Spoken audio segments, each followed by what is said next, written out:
Hi hello മക്കളെ, എല്ലാ മക്കൾക്കും എജ്യുമേറ്റിൻ്റെ മറ്റൊരു ക്ലാസ്സിലേക്ക് സ്വാഗതം. ഇന്നത്തെ ക്ലാസ്സിൽ നമ്മൾ നോക്കാനായിട്ട് പോകുന്നത് 4ാം ക്ലാസ്സിലെ മക്കളുടെ EVSലെ പരിസര പഠനത്തിലെ 4ാമത്തെ പാഠമാണ്. കലാകേരളം എന്നാണ് ഈ പാഠത്തിൻ്റെ പേര്. ഇതിലെ കലകളെക്കുറിച്ച് ഒരുപാട് കാര്യങ്ങൾ നമുക്ക് പഠിക്കാനായിട്ടുണ്ട്. ക്ലാസ്സിലേക്ക് കടക്കുന്നതിന് മുന്നേ ആയി ചാനൽ ആദ്യമായി കാണുന്നവരാണെങ്കിൽ ഒന്ന് സബ്സ്ക്രൈബ് ചെയ്ത് സപ്പോർട്ട് ചെയ്യാൻ മറക്കരുത്. അതുപോലെ വീഡിയോ നിങ്ങളുടെ കൂട്ടുകാരിലേക്ക് കൂടെ ഒന്ന് ഷെയർ ചെയ്ത് കൊടുക്കണേ. നിങ്ങൾക്ക് ആവശ്യമുള്ള 4ാം ക്ലാസ്സിലെ മറ്റു വിഷയങ്ങളുടെ വീഡിയോസൊക്കെ നിങ്ങൾക്ക് STD4 ന്യൂ സിലബസ് എന്നുള്ള പ്ലേലിസ്റ്റ് എടുത്ത് നോക്കിയാൽ അത് ലഭിക്കുന്നതാണ് കേട്ടോ. അപ്പോൾ ശരി, നമുക്ക് നേരെ ക്ലാസ്സിലേക്ക് കടക്കാം. പാഠം തുടങ്ങുന്ന സമയത്ത് നമുക്കിവിടെ ഒരു ഡയറി കുറിപ്പ് തന്നിട്ടുണ്ട്. ആദ്യമായി എനിക്കിന്ന് സ്കൂൾ കലോത്സവത്തിൽ 2 സമ്മാനങ്ങൾ കിട്ടി. നാടോടി നൃത്ത മത്സരത്തിന് 1ാം സമ്മാനവും ലളിതഗാനത്തിന് 2ാം സമ്മാനവും. 4ാം ക്ലാസ്സിലെ കൂട്ടുകാർ അവതരിപ്പിച്ച നാടകത്തിനാണ് 1ാം സ്ഥാനം ലഭിച്ചത്. എനിക്ക് ഏറ്റവും ഇഷ്ടപ്പെട്ടത് സനൂജിന്റെ പ്രസംഗവും നിളയുടെ മോണോ ആക്റ്റുമായിരുന്നു. അപ്പോൾ ഇവിടെ ഒരു കലോത്സവത്തെക്കുറിച്ചാണ് പറഞ്ഞിട്ടുള്ളത്. ഒരുപാട് കലകളുടെ പേരും പറഞ്ഞിട്ടുണ്ട് അല്ലേ. നാടോടി നൃത്തം, ലളിതഗാനം, നാടകം, പിന്നെ പ്രസംഗം, അതുപോലെ മോണോ ആക്ട്, ഇതെല്ലാം പറഞ്ഞിട്ടുണ്ട്. താഴെ തന്നിട്ടുള്ള ചോദ്യങ്ങൾ നോക്കൂ. നീതുവിന്റെ ഡയറി വായിച്ചല്ലോ. നീതുവിന് ഏതൊക്കെ മത്സരങ്ങളിലാണ് സമ്മാനം ലഭിച്ചത്? നാടോടി നൃത്തം, ലളിതഗാനം എന്നീ മത്സരങ്ങളിലാണ്. സ്കൂൾ കലോത്സവത്തിൽ എന്തൊക്കെ മത്സരങ്ങളാണ് നടത്താറുള്ളത്? നാടോടി നൃത്തം, ലളിതഗാനം, തിരുവാതിര, ഒപ്പന, മാപ്പിളപ്പാട്ട്, മോണോ ആക്ട്, മൂകാഭിനയം, കവിതാലാപനം, കോൽക്കളി, ദഫ്മുട്ട്, കവിതാരചന, കഥാരചന, ചിത്രരചന, പെയിന്റിങ്, കാർട്ടൂൺ രചന തുടങ്ങിയ ഒട്ടേറെ മത്സരങ്ങളുണ്ടല്ലേ. സ്കൂൾ കലോത്സവത്തിൽ നമ്മൾ പറഞ്ഞു സ്റ്റേജിൽ അവതരിപ്പിക്കുന്നവ ഏതൊക്കെ, സ്റ്റേജ് ആവശ്യമില്ലാത്ത ഇനങ്ങൾ ഏതൊക്കെ പട്ടികപ്പെടുത്തു.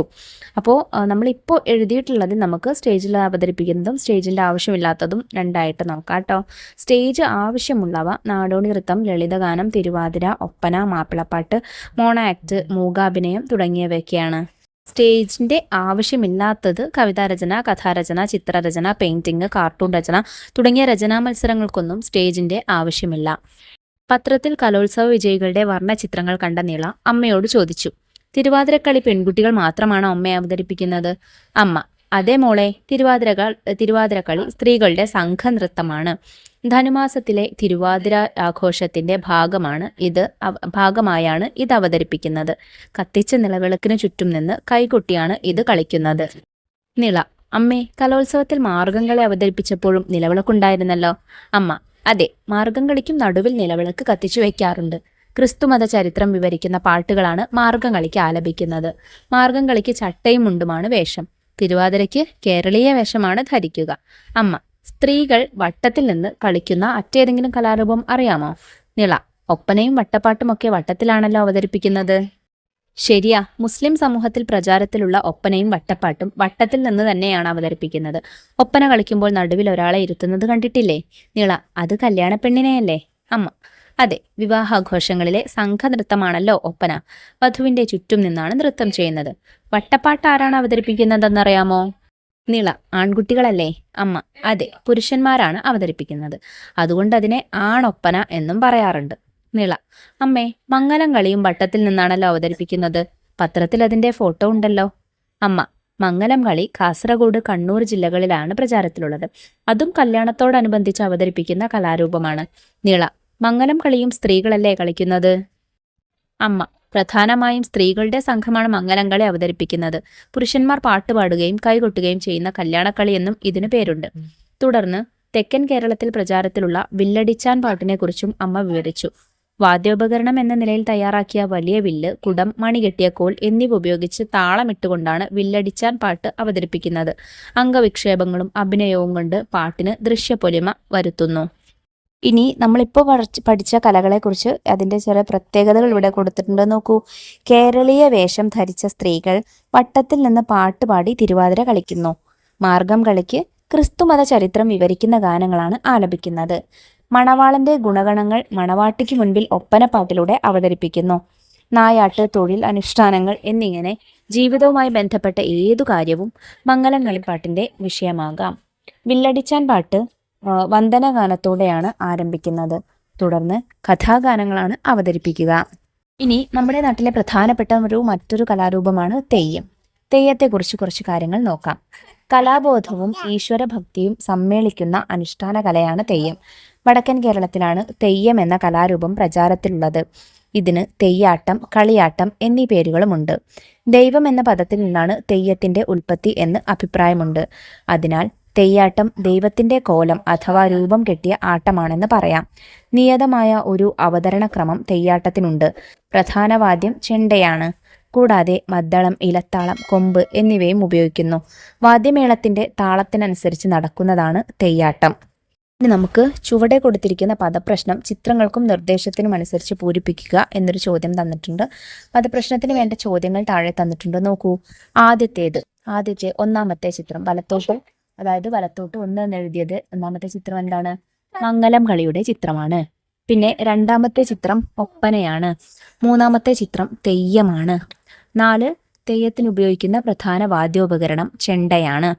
പിന്നെ 5-ാമത്തെ ചിത്രം മാർഗംകളിയാണ്.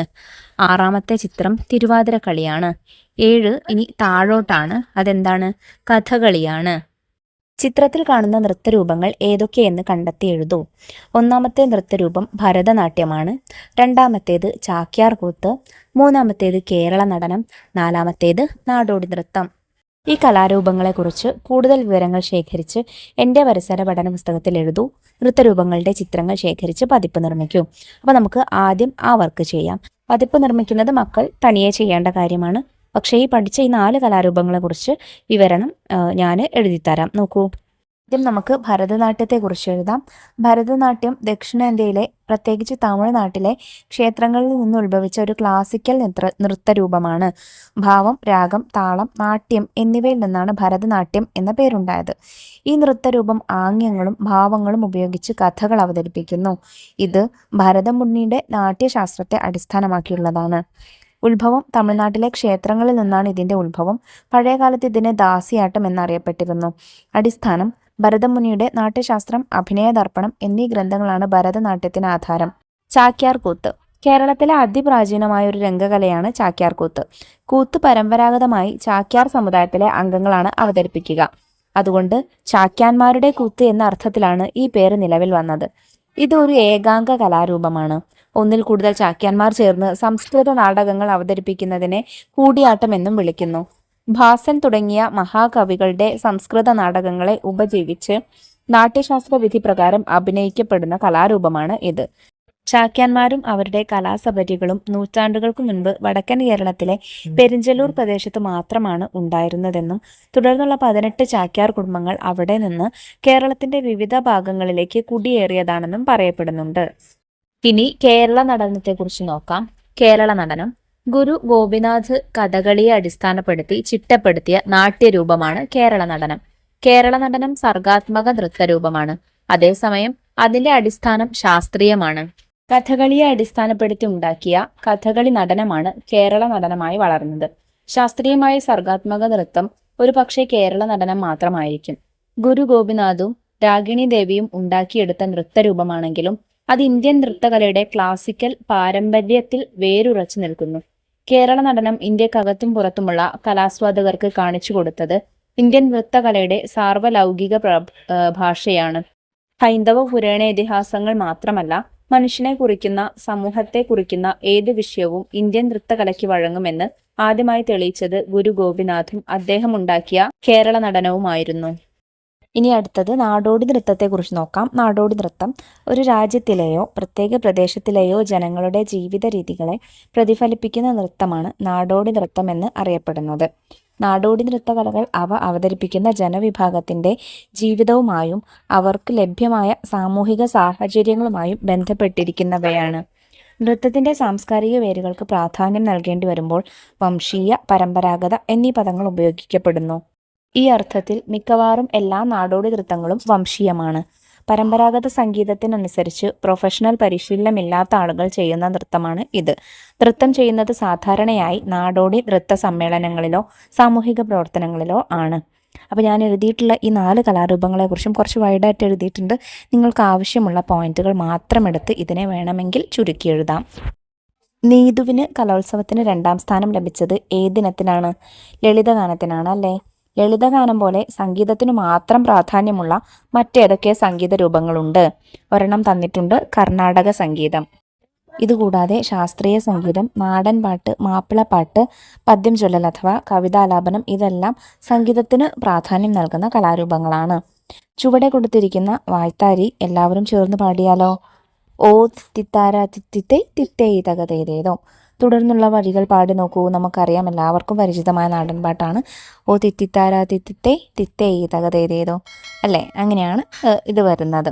കുട്ടനാടൻ മുഞ്ചയിലെ എന്നുള്ള നാടൻ പാട്ടൊക്കെ നമുക്കറിയാമല്ലേ. ഇനി നമ്മൾക്ക് നാടൻ പാട്ടുകളെ കുറിച്ച് കുറച്ച് കാര്യങ്ങൾ നോക്കാം. നാടൻ പാട്ടുകൾ തലമുറകളിൽ നിന്ന് തലമുറകളിലേക്ക് വായ്മൊഴിയായി പകർന്നു വന്നവയാണ് നാടൻ പാട്ടുകൾ. ഇവ സംഭാഷണ ഭാഷയോട് ഏറ്റവും അടുത്ത് നിൽക്കുന്നവയാണ്. ഓരോ പ്രദേശത്തും നിലനിന്നിരുന്ന ആചാരങ്ങളും സംസ്കാരങ്ങളുമായി ഇവ ബന്ധപ്പെട്ടിരിക്കുന്നു. കൃഷി, തൊഴിൽ, വിനോദം, ആചാരം എന്നിങ്ങനെ അനേകം വിഭാഗങ്ങളിലുള്ള നാടൻ പാട്ടുകളുണ്ട്. അടുത്തതായി ശാസ്ത്രീയ സംഗീതത്തെക്കുറിച്ച് നോക്കാം.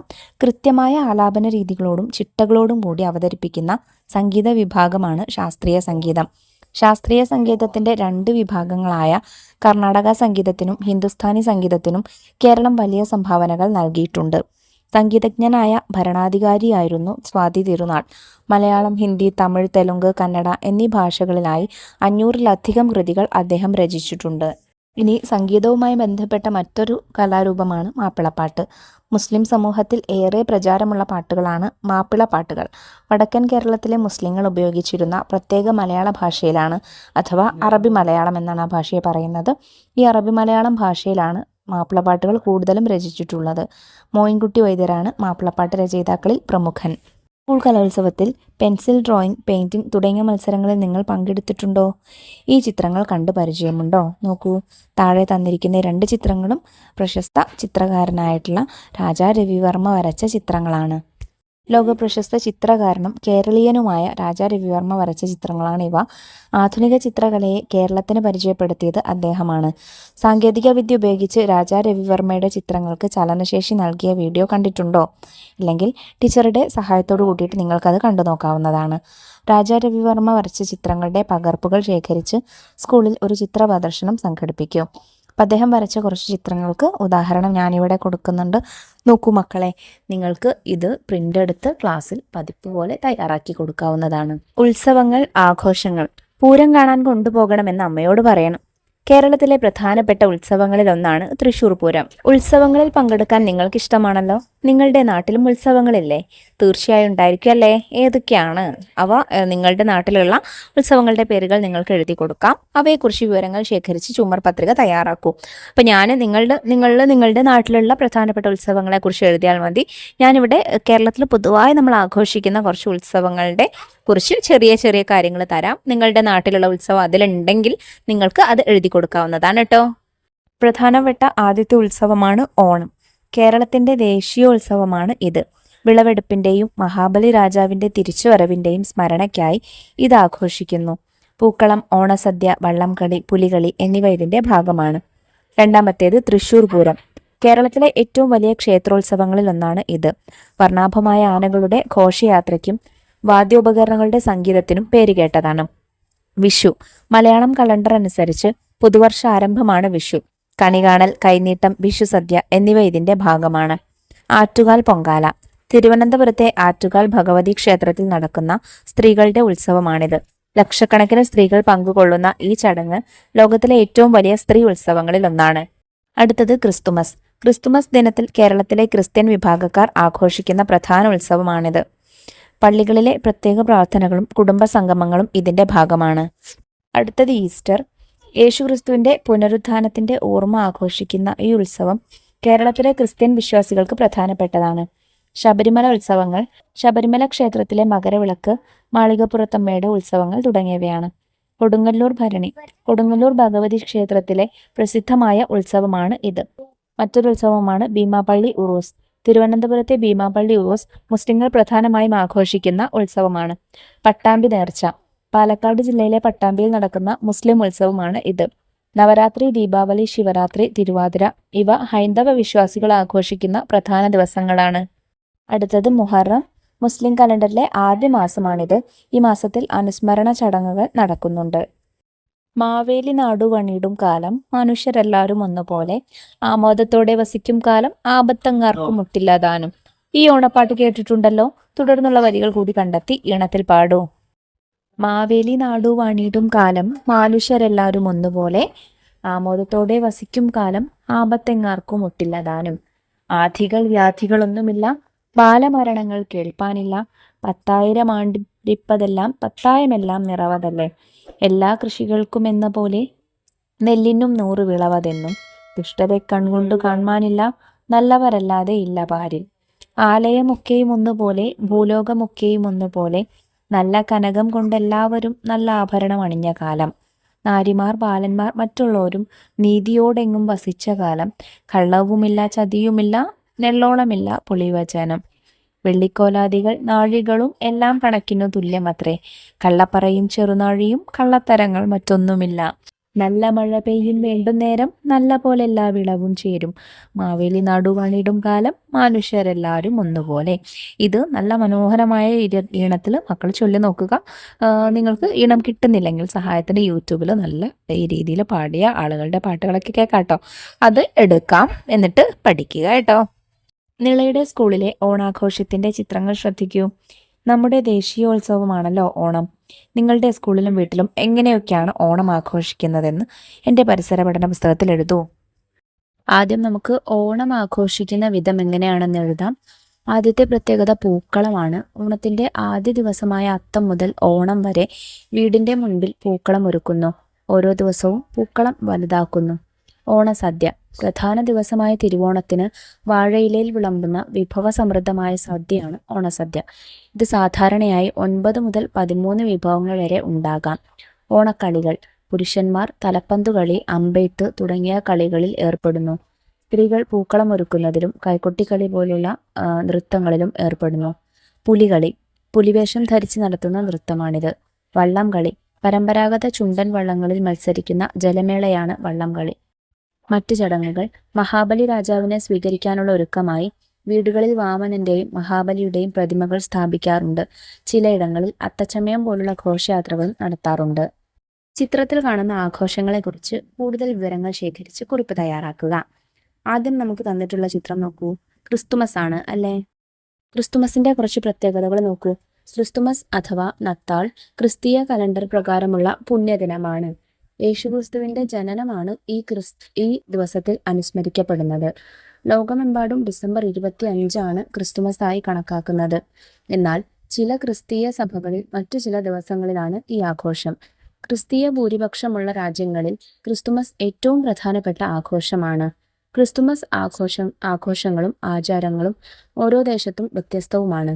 ക്രിസ്തുമസിന് പിറ്റേ ദിവസം അഥവാ ഡിസംബർ 26 ബോക്സിംഗ് ദിവസം എന്നാണ് അറിയപ്പെടുന്നത്.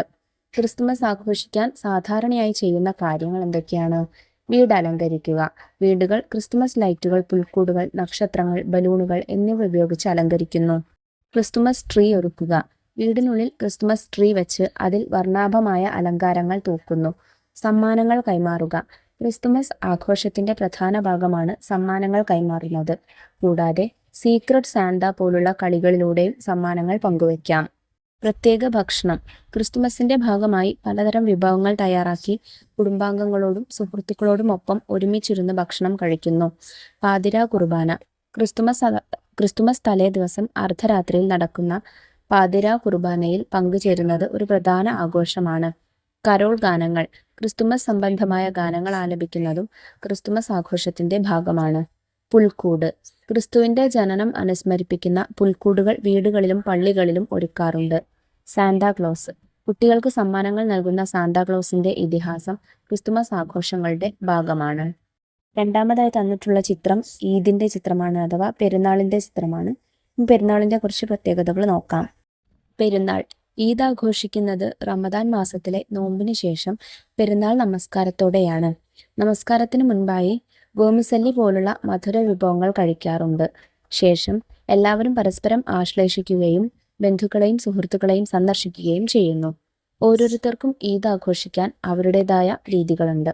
ഈദ് ആഘോഷം ഇങ്ങനെ. നമസ്കാരം. ഫജർ പ്രാർത്ഥനയോടെയാണ് ദിനം ആരംഭിക്കുന്നത്.